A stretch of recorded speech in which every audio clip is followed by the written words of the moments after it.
Hello everyone, आप सभी का लीगल ऑनर चैनल में स्वागत है। दोस्तों, बहुत ही इंपॉर्टेंट क्वेश्चन जो जूरिस्प्रूडेंस में है, स्वामित्व और कब्जे में अंतर। ये बहुत ही इंपॉर्टेंट क्वेश्चन है। ये आपके 20 मार्क्स में भी आ सकते हैं या 10 मार्क्स में भी आ सकते हैं। तो चलिए शुरू करते हैं। स्वामित्व और कब्जे में क्या डिफरेंस है, मैंने बहुत ही शॉर्ट्स में लिखा है। आप इसको और अच्छी तरीके से पॉइंट्स को एक्सप्लेन कर सकते हैं। समय की कमी की वजह से मैं बहुत जल्द वीडियो अपलोड कर रहा हूँ ताकि आपका पेपर अच्छा जा सके। तो चलिए शुरू करते हैं।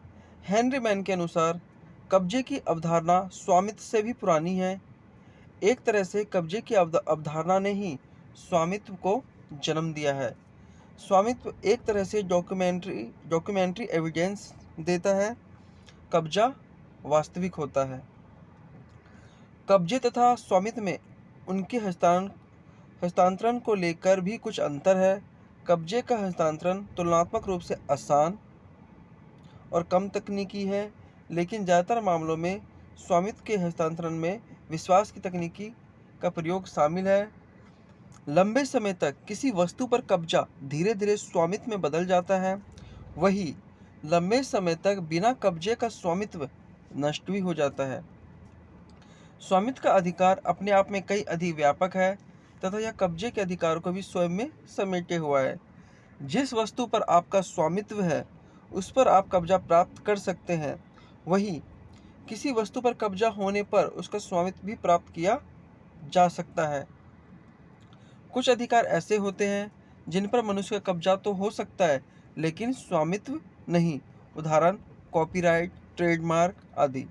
वहीं कुछ अधिकार ऐसे भी होते हैं जिन पर व्यक्तिगत स्वामित्व तो हो सकता है लेकिन उन पर कब्जा नहीं कर सकते, जैसे व्यक्ति संबंधी अधिकारों पर कब्जा नहीं किया जा सकता।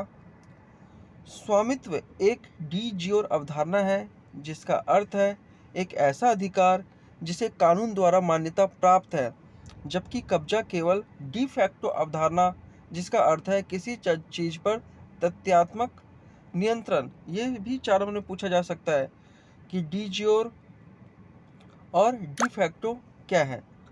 स्वामित्व और कब्जा दोनों की उत्पत्ति रोमन कानून से होती है, हालांकि कब्जे का विचार स्वामित्व से पहले आता है। स्वामित्व का हस्तांतरण कर कब्जे के हस्तांतरण से अधिक कठिन है। स्वामित्व के हस्तांतरण के लिए एक कानूनी दस्तावेज की आवश्यकता होती है, जिसे विलेख या बिक्री का बिल कह सकते हैं। कब्जे का हस्तांतरण केवल नए मालिकों को संपत्ति सौंपकर पूरा किया जा सकता है। उपयोगकर्ता के स्वामित्व वाली वस्तुओं का उपयोग करना अनिश्चित है। कोई भी व्यक्ति जिस प्रकार से चाहे उस वस्तु का उपयोग कर सकता है। हालांकि कब्जे में मालिक के पास सीमित क्षेत्राधिकार और अधिकारों की एक सीमित अवधारणा होती है। अब थोड़ा पॉइंट वाइज समझते हैं कि स्वामित्व और कब्जे में क्या डिफरेंस है। स्वामित्व स्वामित्व में किसी वस्तु पर पूर्ण अधिकार और वैध दावा शामिल होता है। इसका अर्थ है वस्तु पर स्वामी का स्वामित्व होना। कब्जा कब्जा किसी वस्तु का भौतिक नियंत्रण अधिक है। स्वामित्व दुनिया के विरुद्ध मालिक अधिकार है। वहीं अगर हम कब्जे की बात करें तो यह किसी वस्तु को विशेष रूप से अपने पास रखने और उसका उपयोग करने के दावे का निरंतर अभ्यास है। स्वामित्व ही मालिक को कब्जे का अधिकार देता है, यह स्वामित्व के अधिकार का संकेत नहीं देता। कब्जा जो है यह स्वामित्व के अधिकार का संकेत नहीं देता। स्वामित्व का हस्तांतरण एक तकनीकी और लंबी प्रक्रिया है और इसमें हस्तांतरण शामिल है। कब्जे का हस्तांतरण काफ़ी आसान और कम तकनीकी है। स्वामित्व अनिवार्य रूप से अधिकारों का एक बंडल है। वहीं अगर कब्जे की बात करें तो यह कोई अधिकार नहीं है, केवल स्वामित्व का प्रथम दृष्टया प्रमाण है। दोस्तों, इसमें डिफरेंस ही पूछा गया था कि स्वामित्व और कब्जे में क्या डिफरेंस है, तो आप समझ चुके हैं।